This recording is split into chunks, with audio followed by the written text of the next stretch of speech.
I served in the Marine Corps for 27 years, 1982 to 2008. And your MOS was? My MOS was Marine Corps as well. 3051 Supply Basic Warehouseman. Okay.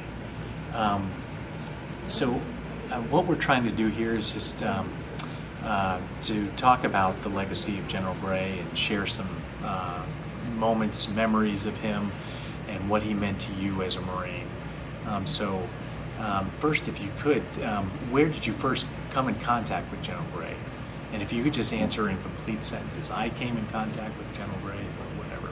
Well, I first came in contact with General Gray when we were doing a force march, and he came out and gave everybody the weekend off. So that was when I first seen him, when he was commanding general of Camp Lejeune. And what year was that? That was in roughly 1983. 1983, and he gave you the weekend off? Yes. Okay. Do you remember kind of what he said when he was out there? Well, when he came back, we formed up, was in formation, and he came out and spoke to everybody, tell us how good we were. We were the backbone of, and my unit was 1-8. We were the backbone of the Corps, and that made us feel good. We all survived the hump, and he told us we had a 96. That must have surprised you. Well, it was good because we needed a break. It's specifically in relation to your experience in Beirut. Talk about your connection to General Gray then. Kind of give us a brief synopsis of where and where you were when he next connected with you following Beirut. During the time we served in Beirut, we came back. We was coming back, and when we arrived back to Camp Lejeune, General Gray came to me. I was in a wheelchair, and he placed a Purple Heart on my chest and said, "You deserve this. You earned it." And I was wheeled into the hospital.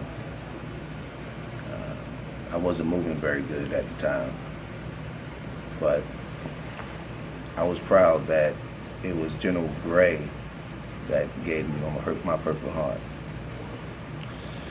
What sort of injuries did you suffer while you were in Beirut? I sustained second and third degree burns, broken shoulder, collapsed lung.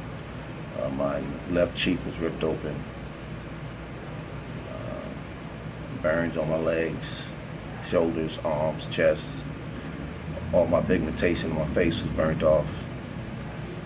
And I had some shrapnel wounds. When you talk to other folks about General Gray, what types of things do you tell them? One of the things I recognized about General Gray was, every time I seen him, he was always in camis, fatigues. And it was noticeable, well, it wasn't noticeable for a young Marine to see a general officer in camis as often as we seen him. And it always made me feel comfortable around him. So anytime he came around the unit, we didn't look at him as being above us. He was with us. And just him being in those camis made a difference. In your own personal life, what are some of the things that General Gray taught you and how you treat others going forward? Like what are the types of things that you modeled yourself after that he taught you in your dealings in life after the Marine Corps, or while you were in the Marine Corps and he had moved on?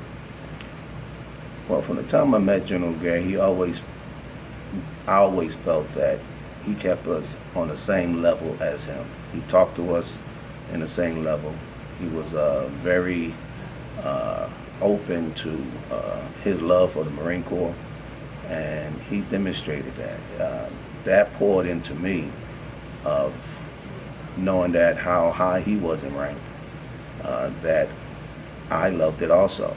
And I came in here to retire, hopefully to reach as high as he did. But that was the lesson that I learned from him. It doesn't make a difference how powerful or how privileged you are. If you treat everybody the same, you'll continue to go far. What rank did you retire at? I retired as a Master Sergeant. Master Sergeant, okay. All right. Is there anything else that we might have left out or anything like that? Well, one of the Anything else things I noticed and I really learned from General Gray is he holds the leaders accountable. Troops makes mistakes, but he always go to the leadership and hold them accountable for not teaching the younger Marines. And I took that lesson and I carried that throughout the Marine Corps. I always held my NCOs accountable for the things that those junior Marines were doing. Fantastic. I don't have any other questions. I appreciate all your input. Okay. It's been great. Thanks. Well, thank you. Yeah. Did they also interview you for Beirut as well a couple of days ago, or was it? We did not. No. Oh, okay. Should we get that, Ernie? Would you care to talk to Roland about that? On my own.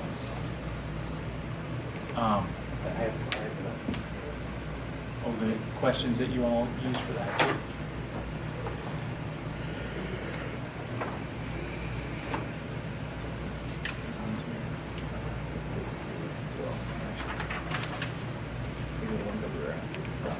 Okay. Anything that is anything regarding Okay. the time there. Really, what we're doing right now is we're putting together a piece because, as you know, this year was a pretty big anniversary. It's the 40th anniversary of it. So we're working with the city of Jacksonville to put together a series, a two-part series on Beirut and then what the city of Jacksonville has done. I don't know if you've been to the wall. Oh, I'm in there all the time. Yes. So we've been interviewing people that have had a lot of influence over the construction of that, as well as veterans that came from Beirut as well. Mhm. So that's Yeah. So our responsibility really is to capture the military side. Yes. And then they want to capture, how the community kind of rallied around Okay. our Marines in the aftermath of Beirut. It would be great if we could just get another, 5 or 10 minutes of your time. I'm here. Okay. And you may have to repeat the extent of your injuries, what exactly happened, that sort of thing, because it'll be different.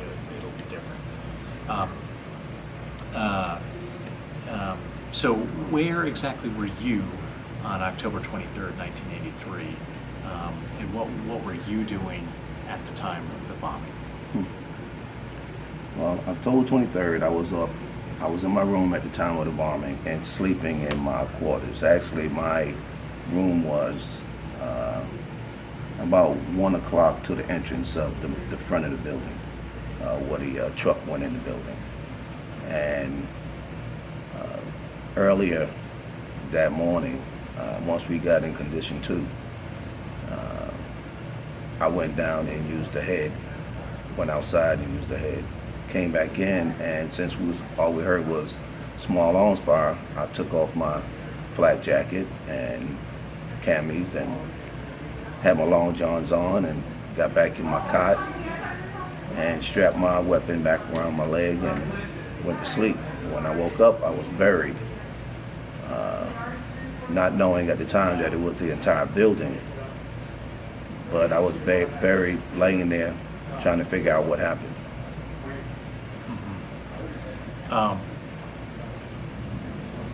Do you remember the explosion at all? I do not remember the explosion. I just know that I was laying on my stomach. I had my right arm dragging in some rubble, and I couldn't feel my left arm. So I was using my right arm, my right hand, to find my right arm, thinking that it was off. And I grabbed the hand, didn't feel it. I didn't have any feeling in it. I think that's when my shoulder was broke. But I had a ring on my finger that I knew was mine, and I grabbed it and held on to it, thinking that if they was going to get me out, I was going to take my arm with me and hopefully they can sew it back on. But I laid there for a while thinking that eventually they'll get me. And that's what happened. I started hearing somebody call down, "Bud, you okay? You okay?" And I yelled up, "Get me out of here." And I couldn't move, I couldn't get up. So I laid there for a while and trying to make myself laugh, just trying to stay calm. And they started moving these big boulders, and I started feeling the sand roll down on my neck, and then I started feeling a little bit of cool air. And that's when I knew they was getting close to getting me out. They pulled me out, rushed me into a building, laid me down. I couldn't see anything. I couldn't move. And I was just shuffled around until they put me on a helicopter and took me to the Iwo Jima. Then they laid me down again on the floor, and a little while later, they picked me up again and put me on a plane, on a helicopter again, and then put me on a plane, and then took me to Germany. And what were if a doctor looked at you, what would the extent of your injuries? Well, my pigmentation was burnt off my face. I had a hole in the side of my jaw on my left cheek that was clear through. I had shrapnel wounds, 2nd and 3rd degree burns, broken shoulder, collapsed lung, my eardrums were bust. And that was about it. When I woke up in the hospital, I was paralyzed.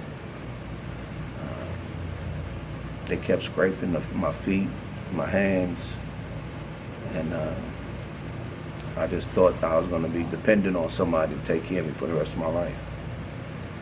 And before I came in the Marine Corps, I was a professional boxer. So it was hard to lay in the bed thinking that. How long did it take you to recover to the point where you were functional? Well, when I was in the hospital, I started getting my feet movement back. And so one night, I rolled out of the bed and crawled into the bathroom because I wanted to see my face. Everybody that came by my bed, they looked at me and they had tears in their eyes. And so I wanted to see what they was looking at. Mm-hmm. So I crawled into the bathroom, pulled myself up on the sink. And when I looked in the mirror, I couldn't recognize myself. And then a couple nurses came in looking for me, and they brought me back to my bed. And at that time, I gave up. I didn't want nobody giving me no more medicine, no more painkiller. I didn't want to live that way. And then one of the doctors came by and he told me, well, I want you to meet the plastic surgeon. And so as I laid there, the plastic surgeon came up and he looked at my face and he knew that I noticed it. I crawled into the bathroom and his words were, "If you think you look bad now, you should have seen what I had to work with." And he gave me a photo of my face wide open. And I asked him, "Can I keep that picture?" He gave me that picture and I kept it with me in my left breast pocket my entire career. And it helped get me through 26 more years. For sure. That's an amazing story. What was your role at the time? I was, as far as my job, Yeah, while you were in Beirut. I was supply. We issued out gear. When news crew came in, we issued flak jackets out to them. Would go out on patrols. I would go to the embassies to deliver MREs to the line companies, personal effects. When we had the first deaths out there, Captain Losi and Stetson Ortega, I had to retrieve their personal effects. And it was real. It sure was. What does the annual observance mean to you? And why do you go and participate every year? What does it do for you? Well, one of the things that it does for me is it helps me see the guys that I grew up with. When I came into the Marine Corps, I was 22 years old in boot camp. So I was 23 during the bombing. And I still have a close-knit relationship with the guys that I've known for 40 years, over 40 years. But coming to the wall helps me remember the good times that we had. You know, the celebrations, the small celebrations we used to have around the barracks, the trips that we took to, each one of our family's house. When I retired on the 23rd of October at the Beirut Wall. The last time I re-enlisted, it was on the 23rd of October. So I always filled that day in with something positive. And it was ironic that I met a young lady. Her birthday was on the 23rd of October. And I was like, that's why you're trying to tell me something. So we got married. And didn't last long, but we got married. That's well, Emanuel, thank you so much for sharing your thoughts on General Gray and certainly Beirut Memorial as well. We'll use all of it. We really appreciate it. Appreciate your service and your Thank you, sacrifice.